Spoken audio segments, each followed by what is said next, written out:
All right, hey, guess what? Canadian Pacific time.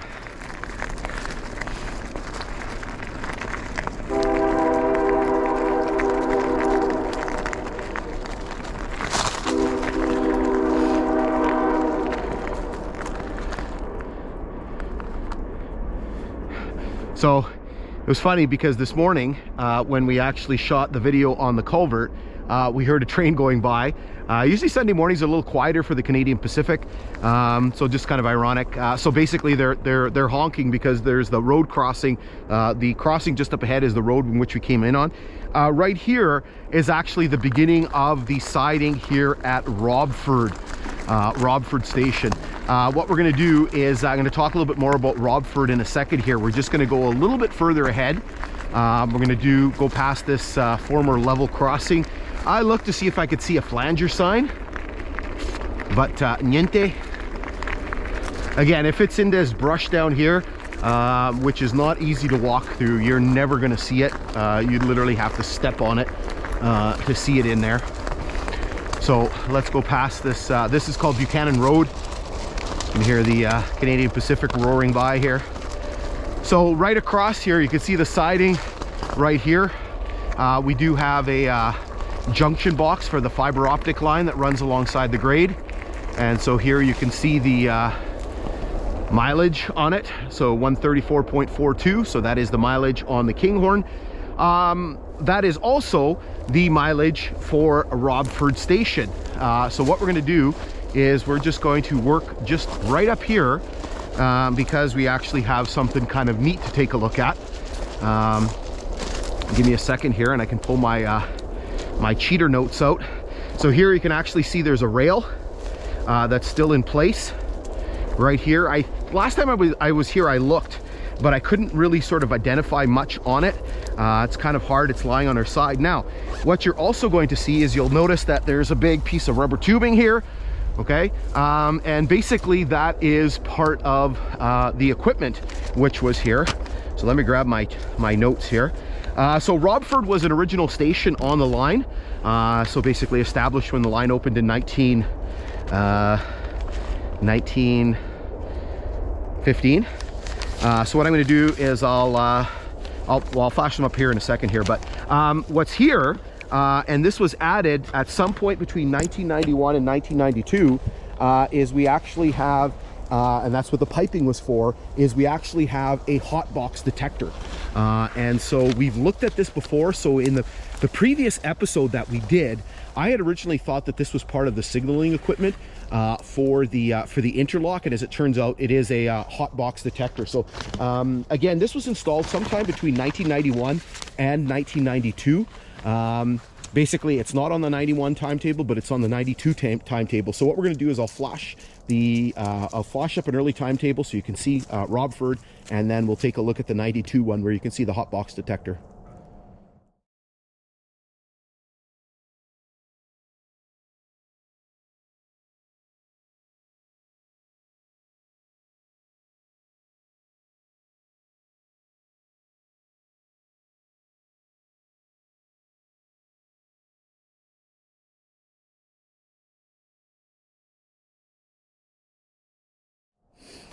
Okay, so basically here you can see the sort of the little galvanized metal little tub or little retaining wall here for the to basically isolate the equipment. You can see all kinds of things here. You can see grounding plug, you can see cabling, you can see sort of rubber hoses here.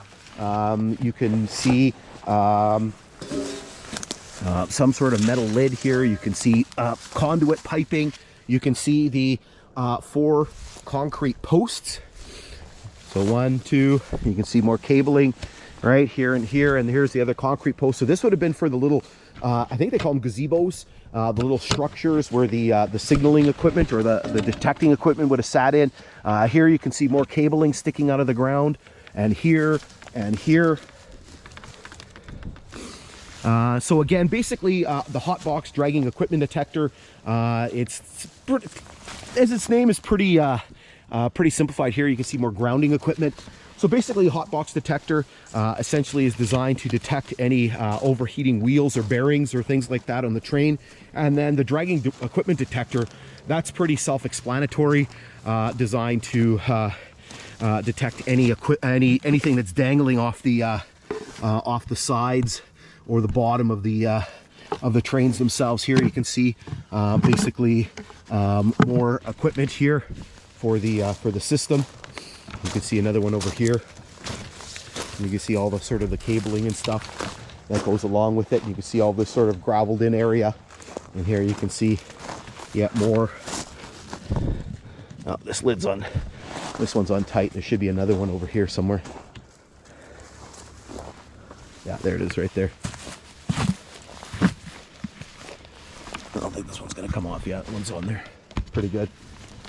So, Robford, let me look at my notes here again. Robford remained a station on the line for quite a long period of time. The siding itself wasn't particularly big. The siding was taken out of service sometime before 1996. So basically, Robford, the siding was here in 1992, and then in 96, it had disappeared. So I'll show you that 96 timetable with the station gone.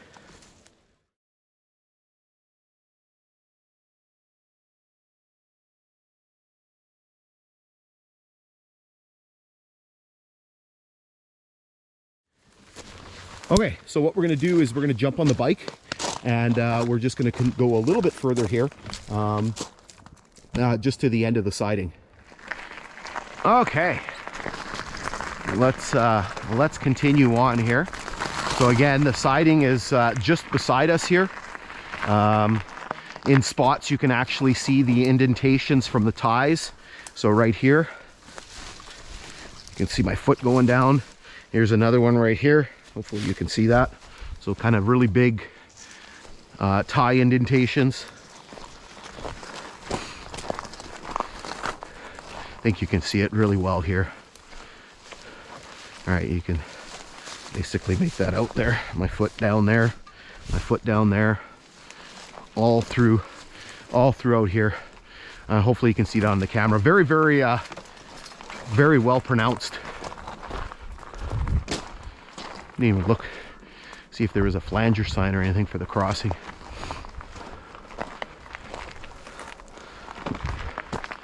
Okay. So again, typical with a lot of the sidings on this line, very small, so only about a 1900 foot siding.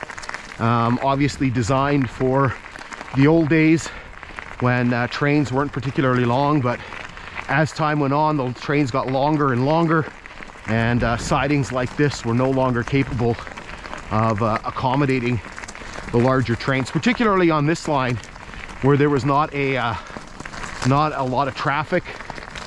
Remember, there was only after the 1940s, or actually during the 40s, I think, they started, they were down to one train a day in each direction.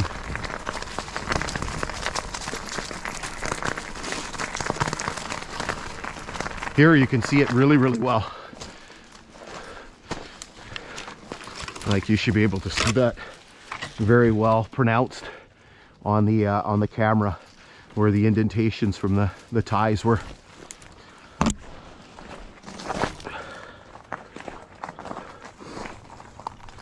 You see it all continuing through here.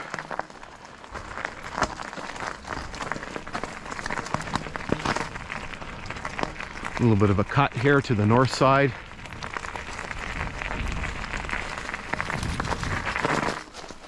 What's that?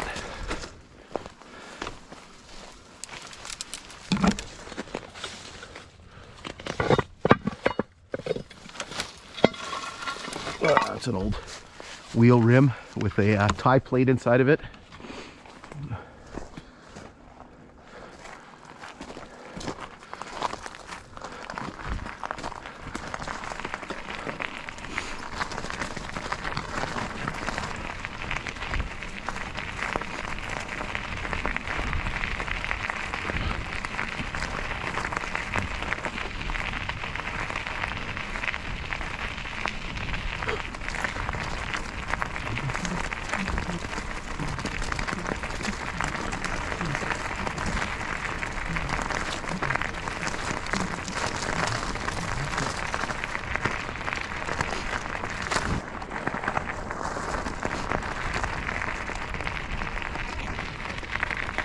Okay, so this is the point at which the siding here at Robford starts to peter out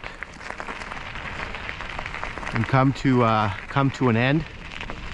Kind of very distinctive. We get a little bit of rock work here on the south side of the grade. Telegraph pole over there. Maybe we'll go take a quick look at that.